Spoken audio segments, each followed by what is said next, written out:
রেকর্ডটাই তো হচ্ছে না। Okay, so two monozygotic twins with completely similar genetic makeup, পুরোপুরি সেম। যদি টুইন্স মোনোজাইগোটিক হয় তাহলে অবভিয়াসলি তাদের জেনেটিক মেকআপ কমপ্লিটলি সেম হবে। যদি ডাইজাইগোটিক হয় তখন কিন্তু তাদের জেনেটিক মেকআপ সেম হয় না। জুড়োয়ার ক্ষেত্রে পুরোপুরি মোনোজাইগোটিক টুইন্স, ওই যে দুই বোনকে পুরো সেম দেখতে বা দুই ভাইকে পুরো সেম দেখতে, এই যে স্যার ব্যাপারটা। শুনতে পাওয়া যাচ্ছে না? কেউ শুনতে পাচ্ছ না? স্যার আপনার একটু স্যার কথাটা অ্যাকচুয়ালি একটু কথা কাটা কাটা আসছে, কেটে গেছিল। একটু কেটে কেটে হ্যাঁ। আসছে। আচ্ছা আচ্ছা, দাঁড়াও দাঁড়াও দাঁড়াও, এবার ঠিক আছে? হ্যাঁ স্যার এবার ঠিক আছে। আচ্ছা, হ্যাঁ ঠিক আছে। তাহলে হ্যাঁ আমি রিপিট করে দিচ্ছি। তাহলে কেন nucleosome structure is so important, let's first understand this. আমি বলছি যে ডিএনএ তে যে আমাদের জেনেটিক ইনফরমেশন আছে উইদিন দ্য নিউক্লিয়াস, সেটা যতটা ইম্পর্টেন্ট, ইকুয়ালি ইম্পর্টেন্ট হচ্ছে গিয়ে নিউক্লিওজোম স্ট্রাকচার। ওয়াই? এই যে তোমরা বলছো যে জুড়ওয়া দেখেছো, মোটামুটি সবাই দেখেছো, খুব ভালো কথা, ঠিক আছে। এই জুড়ওয়া সিনেমাটা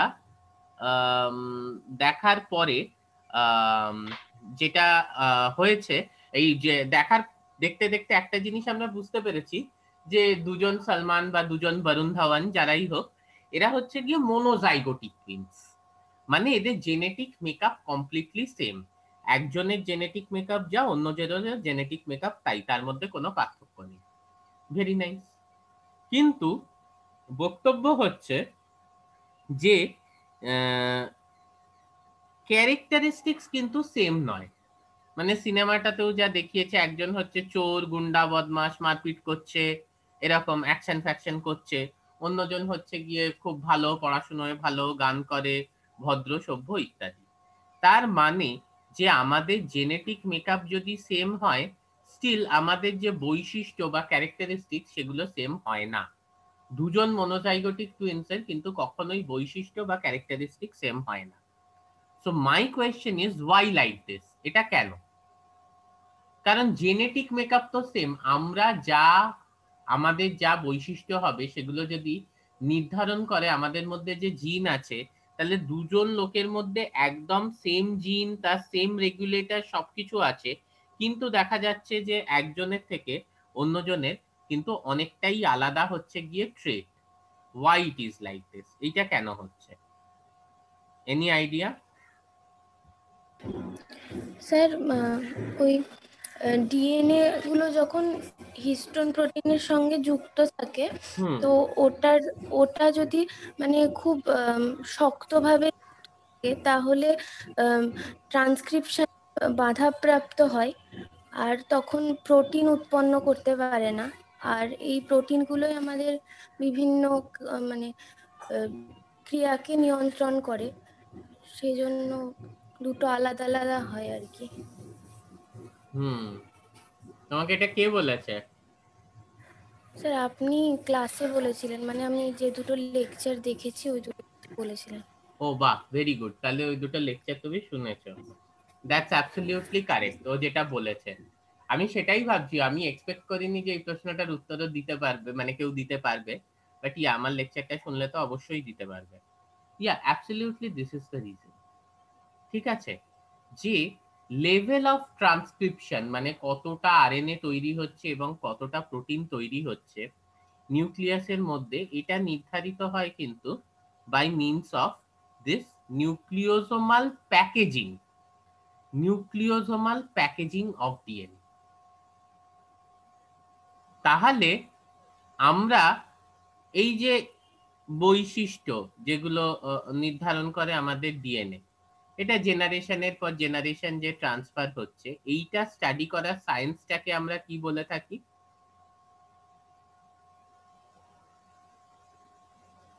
কি বলে থাকি? কেউ জানো না? The science of heredity.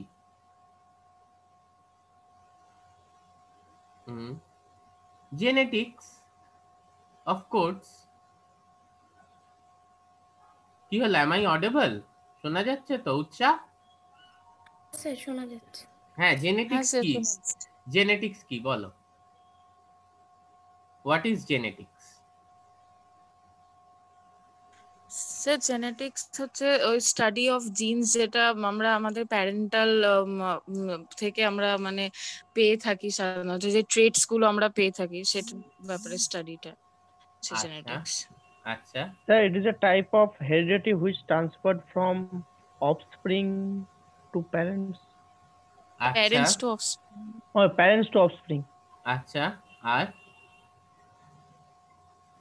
Nice, দুজনেরটাই শুনলাম। দ্য প্রবলেম ইজ যে who is the father of genetics? Mendel. Sir, Mendel. তাহলে মেন্ডেল তিনি, হ্যাঁ, মেন্ডেল তার কাজ করেছিলেন গিয়ে হচ্ছে 19th সেঞ্চুরিতে, ঠিক আছে, মানে স্টার্ট করেছিলেন 1858 1866 টানা ওই সময়টা কাজ করেছিলেন। তারপরে অনেক পেপার টেপার পাবলিশ করেন, অনেক কিছু ব্যাপার স্যাপার ঘটে, সেই নিয়ে আমরা চিন্তিত নই। যেটা আমি বলতে চাইছি, তাহলে এই যে তোমরা বলছো যে হেরিডিটারি ইনফরমেশন পাস হচ্ছে ফ্রম পেরেন্ট টু অফস্প্রিং, এই যে ব্যাপারটা যে পেরেন্ট থেকে যে অফস্প্রিং এর হেরিডিটারি ইনফরমেশন মানে জনিত্র জনুর থেকে অপত্য জনুতে যে এটা এটা ট্রান্সফার হয়, এটা কি মেন্ডেলের আগে কেউ জানতো না? What do you people think? এটা কি মেন্ডেলের আগে কেউ জানতো না জানতো না? তুষার?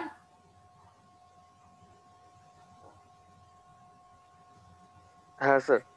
মেন্ডেলের আগে কেউ জানতো না জানতো না?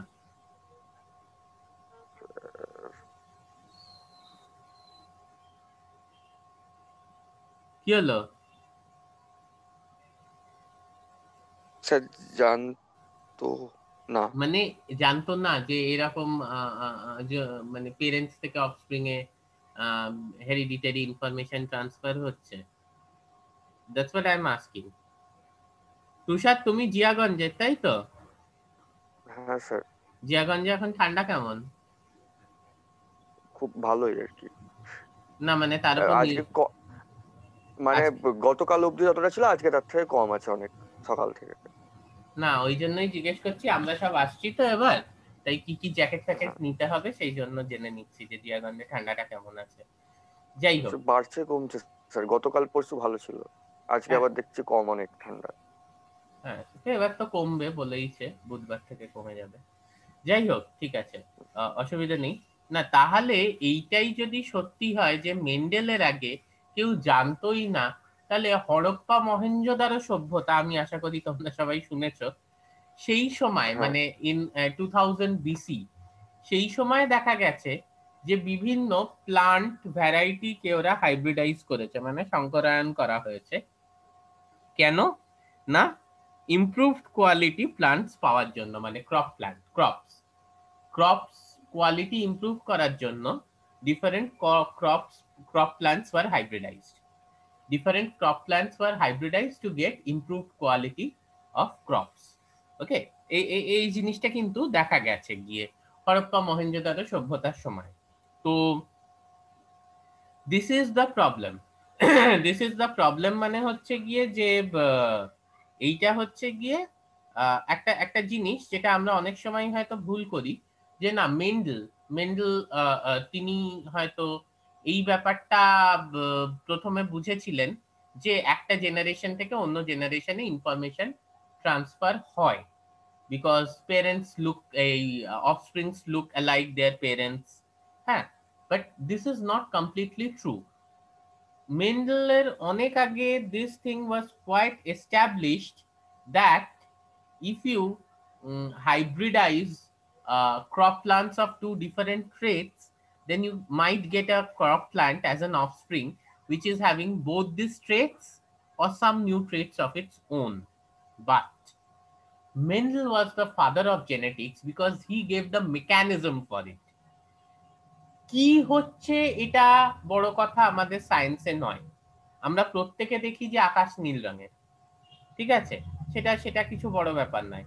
তোমাকে আকাশ নীল রঙের এই ব্যাপারটা আবিষ্কার করার জন্য কোনো পুরস্কার কিন্তু দেয়া হবে না। কিন্তু আকাশ কেন নীল রঙের, ওয়াই? সেটা আবিষ্কার করার জন্য কিন্তু তোমাকে পুরস্কার দেয়া হবে।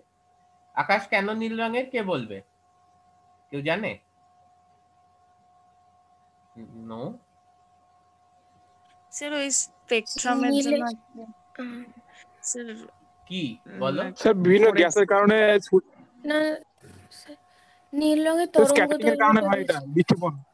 বিচ্ছুরণ। বিচ্ছুরণ কথাটা কারেক্ট, তরঙ্গ দৈর্ঘ্যও কারেক্ট। এবার বিচ্ছুরণ আর তরঙ্গ দৈর্ঘ্যের মধ্যে যে রিলেশন, এতে আমরা বেশি সময় নষ্ট করব না। র্যালেক্স স্ক্যাটারিং আমরা জানি যে এই যে বিচ্ছুরণ যেটা হচ্ছে scattering, lambda to the power 4 exactly. ফলে ল্যামডার ভ্যালু যত কম হবে তত স্ক্যাটারিং বেশি হবে।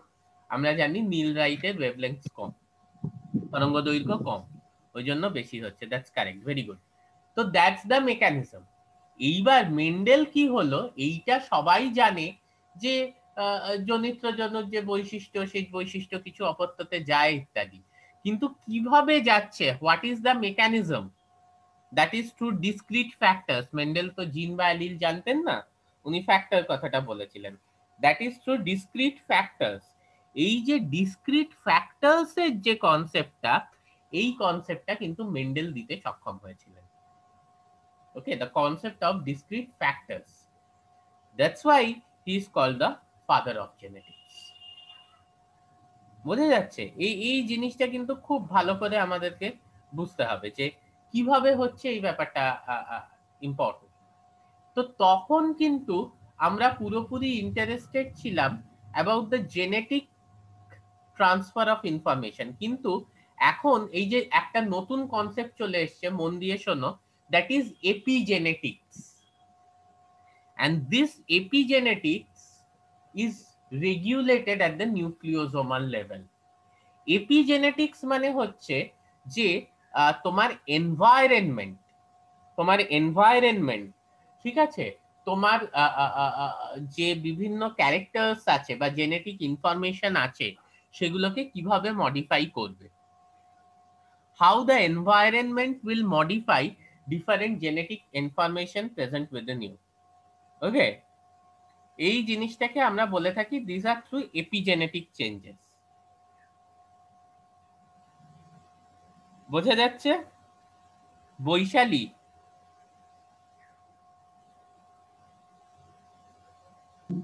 হ্যাঁ স্যার। বুঝতে পারছো? হ্যাঁ। কি বোঝালাম একটু বলো তো আমায়।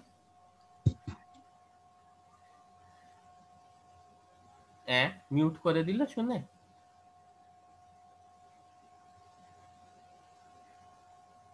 কে বলবে এপিজেনেটিক্স ব্যাপারটা কি, হোয়াট ইজ এপিজেনেটিক্স?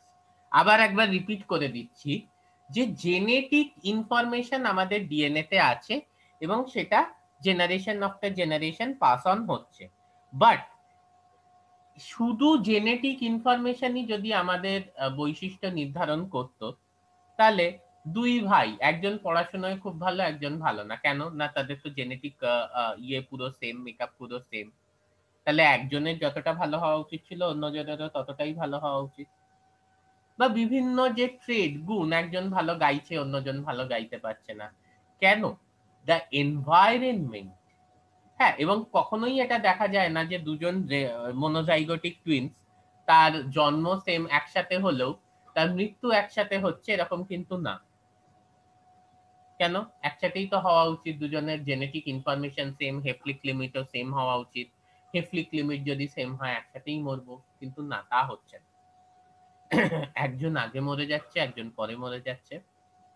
কারণ হচ্ছে genetic information is not the only parameter which determines our characters. Environment also modulate our characters, and this modulation is through nucleosomal packaging of DNA. যদি ডিএনএটা নিউক্লিওজোমের সঙ্গে খুব শক্তভাবে যুক্ত থাকে, তখন দেখা যাবে সেই ডিএনএ থেকে ট্রান্সক্রিপশন কম হচ্ছে। আবার বলছি, যদি ডিএনএটা নিউক্লিওজোমের সাথে খুব শক্তভাবে যুক্ত থাকে, তখন দেখা যাচ্ছে যে সেই ডিএনএতে তোমার ট্রান্সক্রিপশন কিন্তু কম হচ্ছে। ওকে, সেই ডিএনএতে তোমার ট্রান্সক্রিপশন কিন্তু সেই ডিএনএ থেকে কম হচ্ছে, অ্যান্ড সাবসিকুয়েন্টলি যে প্রোটিন সিনথেসিস সেটাও কম হচ্ছে because the mRNA production is less. Now this determines some of the traits. কিন্তু এই যে শক্তভাবে যুক্ত থাকা নিউক্লিওজোমের সাথে বা লুজলি যুক্ত থাকা, this is controlled by your this is controlled by the environment. এবং এই ধরনের যে যুক্ত থাকা না থাকা, সেটা শক্তভাবে বা লুজ ভাবে যুক্ত থাকা, that depends upon different modification of হিস্টোনস।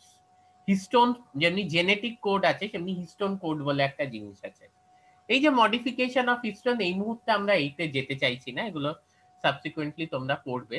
But this histone modification depends upon the environment. আর এই ধরনের মডিউলেশন বা regulation of characters, this is known as epigenetics. তাহলে both genetic and epigenetic changes determine our character. Okay, বোঝা যাচ্ছে? কারোর কিছু প্রশ্ন থাকলে বলো তো আমাকে। Any question?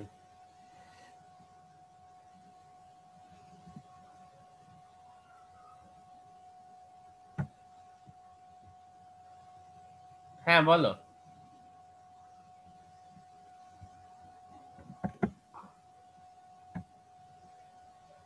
কোনো প্রশ্ন নেই? It's clear? ইস্কমিনা? হ্যাঁ স্যার, হ্যাঁ বলো তো কি ব্যাপারটা, এই এপিজেনেটিক ব্যাপারটা কি? এপিজেনেটিক মানে যখন একটা জিন থেকে মানে এক প্যারেন্টাল কোষ থেকে আপত্য কোষে যখন ট্রান্সফার হয়, তখন মানে শুধু মানে জেনেটিক বিষয়গুলো সেম মানে মানে পুরো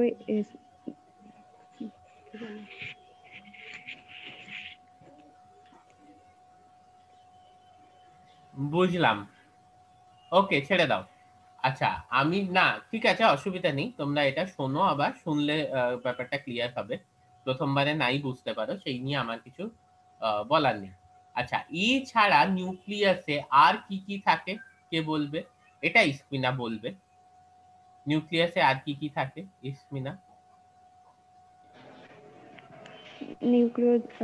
নিউক্লিওলাস, হ্যাঁ, তারপরে সাইটোপ্লাজম, সাইটোপ্লাজম। ক্রোমাটিন জালিকা। আচ্ছা, ওটাকে নিউক্লিওপ্লাজম বলে।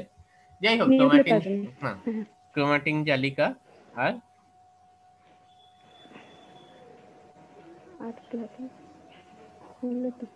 Nucleolus. What about nuclear membrane and nuclear pore? Nuclear পর্দা এবং নিউক্লিয়ার ছিদ্র, এই দুটো শুনেছো?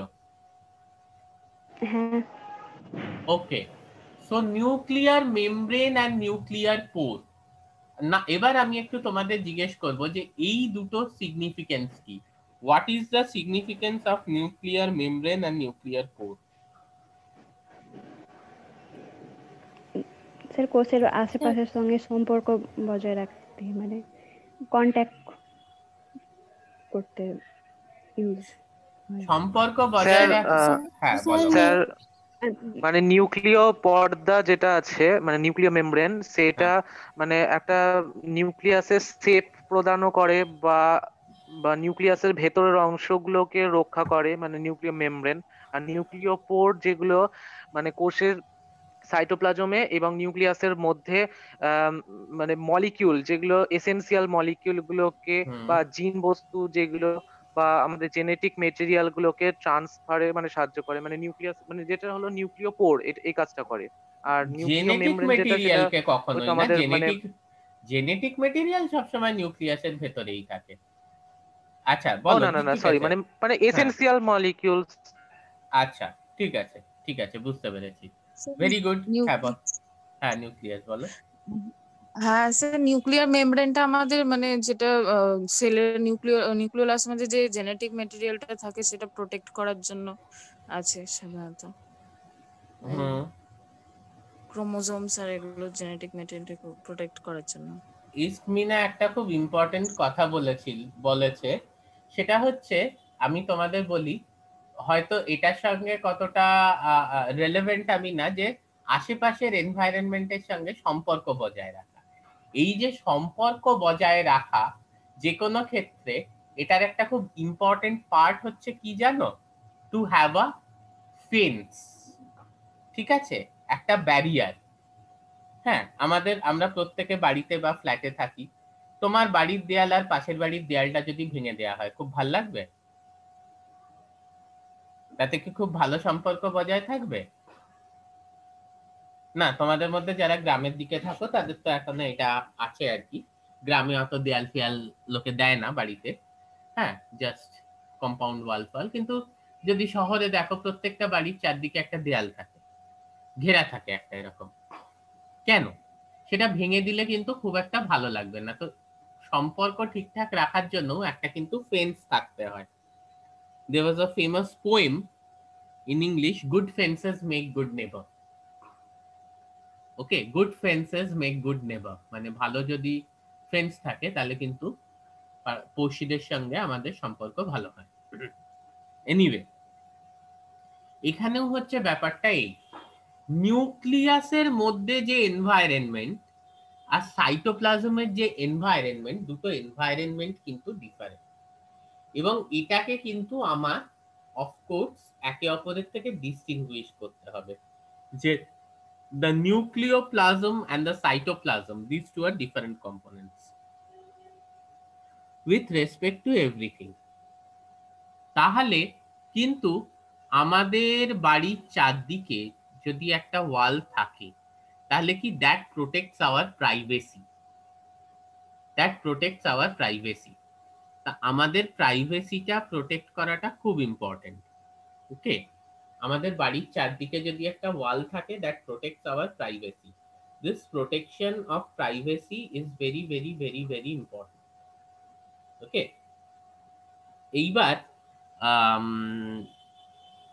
এইভাবে কিন্তু অ্যাট দ্য সেম টাইম, তাই বলে কি আমরা সোশ্যাল অ্যানিমাল নই? আমরা কি ইন্টারঅ্যাক্ট করি না? ধরো তোমার প্রতিবেশীর কিছু দরকার হলো, তুমি সেটা তাকে দিয়ে আসবে।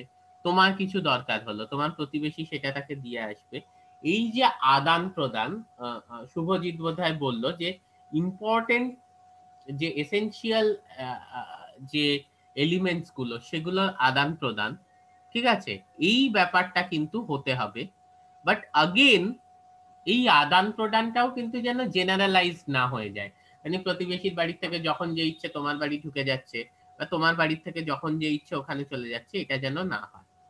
দ্যাটস ওয়াই দিস নিউক্লিয়ার পোর, এরা কিন্তু খুব সিলেক্টিভ, মানে সবাইকে বেরোতে এবং সবাইকে ঢুকতে দেবে না, শুধু ইম্পর্টেন্ট জিনিসকে বেরোতে ঢুকতে দেবে। The last thing I want to ask you people is, যে এই যে ইম্পর্টেন্ট জিনিস, what do you understand by this? এই যে আমি বলছি যে শুধু ইম্পর্টেন্ট জিনিসকে ঢুকতে বেরোতে দেওয়ার যে ব্যাপারটা, সেই ব্যাপারটা কি কি? আদানটা কি আর প্রদানটা কি? আমাকে কে বলবে?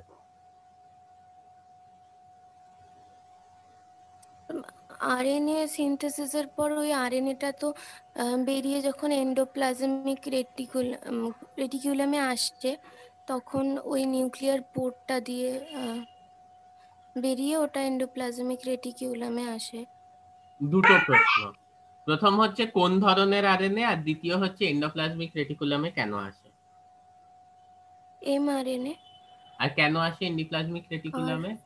আর ওখানে প্রোটিন উৎপন্ন করবে। তাহলে রাইবোজোমে কি হয়? মানে ওখানে রাইবোজোমে আসবে, মানে এন্ডোপ্লাজমিক রাইবোজোম থাকলে সেই রাইবোজোম থেকে মানে প্রোটিনটা সিনথেসিস হবে। মানে রাফ ইয়ারে, তাই তো? আর ই আর যেটা এন্ডোপ্লাজমিক রেটিকুলাম রাইবোজোমের সঙ্গে যুক্ত। কিন্তু রাইবোজোম তো ফ্রিও হয়, তাই না? হয় না? হয় না?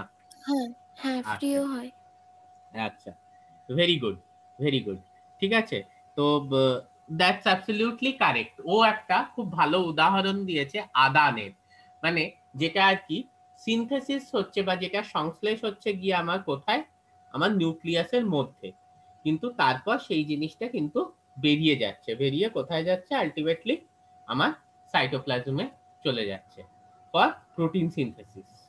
ওকে, এইবারে অন্য কিছু যেটা ধরো সাইটোপ্লাজমে তৈরি হয় নিউক্লিয়াসের মধ্যে যাচ্ছে, যেটাকে আমরা প্রদান হিসেবে ধরতে পারি। Any example? স্যার ওই স্যার এনার্জি, এনার্জি